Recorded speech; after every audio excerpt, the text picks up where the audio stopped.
amfanin dukiya fa shine a shiga aljanna da ita. Kullum mu riga tuna da kissar Sheikh Sulaiman Ar-Rajihi wanda a 2011 gabanin ya sadaukar da dukiyarsa, Forbes magazine sun kira shi a cikin mutum 120 mafi kuɗi a duniya. An haife shi 1920, yana da 'ya'ya sun kai guda 38, yana da arziki, kudinsa ana kiyastawa cash kadai a lokacin banda asset ya kai 8 billion US dollars. Amma a 2011 shekara 7 da suka wuce ya kira 'yansa mitin a Makka, ya ce ga dukiyar da ya mallaka girma ya kama shi, kuma ya gaya musu yadda ya nemi kuɗi, don ya nemi kuɗin daga babu ne, shine from rags to riches.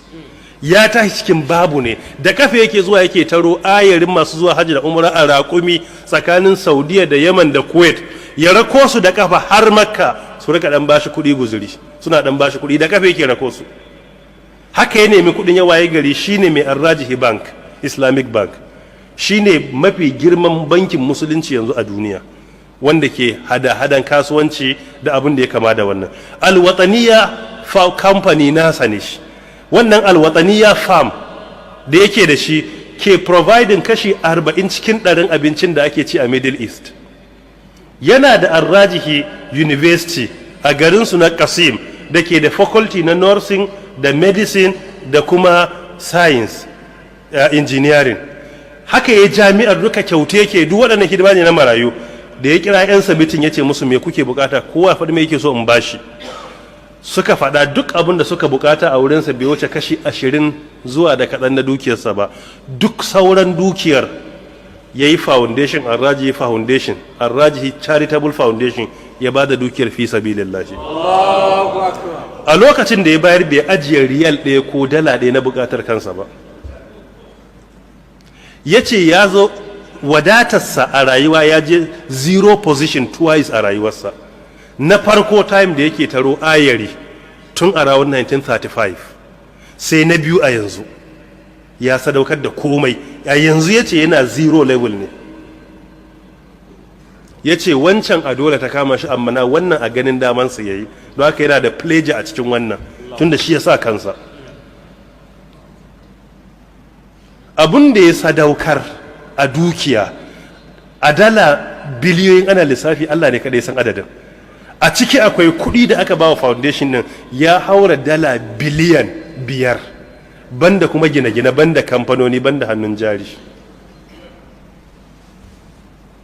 Da haka fa ake neman aljanna, kuma a filin kiyama skelin auna aikin da ni aikina da nasa da naka duk ɗaya ne.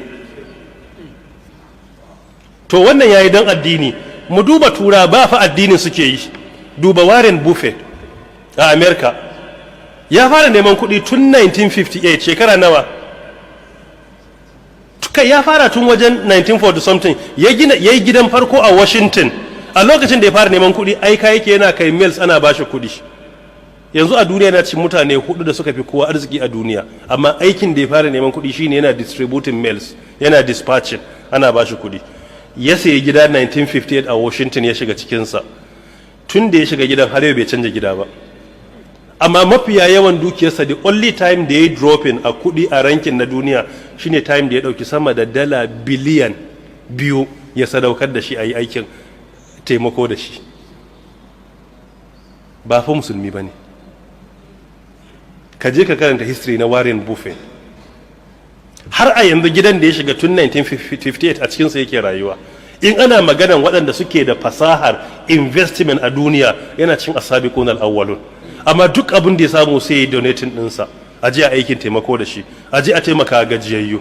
Wannan fa suna yi ne kawai don me su saka farin ciki a zukatan da fuskokin mabukata. Amma kai da kake tunanin kai ka je aljanna fa me ya dace ka yi? Mu duba irin taimakon Bill Gates a duniya, a kai ƙasa kaza, a kai ƙasa kaza, a kai ƙasa kaza. Duk abin da suke akwai wani certain percentage na kome ya zo shine a yi taimakon al'umma. Me yasa ba mu da wannan tsarin? Ba ka tunanin a cikin albashin da kake da kai akwai wani bangaren da dace zaman taimakon al'umma?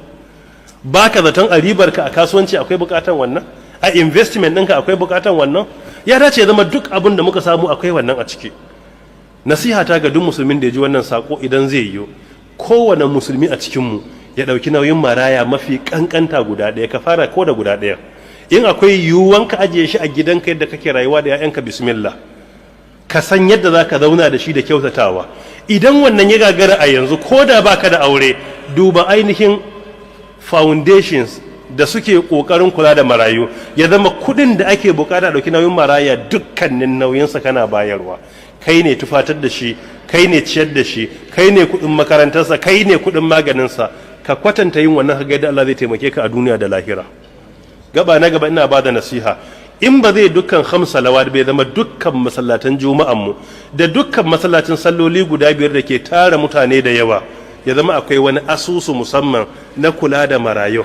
Ko da marayun ɗan uwanmu da muke sallah tare da su ne, zuwa makwabtanmu da suke inda masallacin ke yi, mu fara yi, mu ga yadda za mu yi.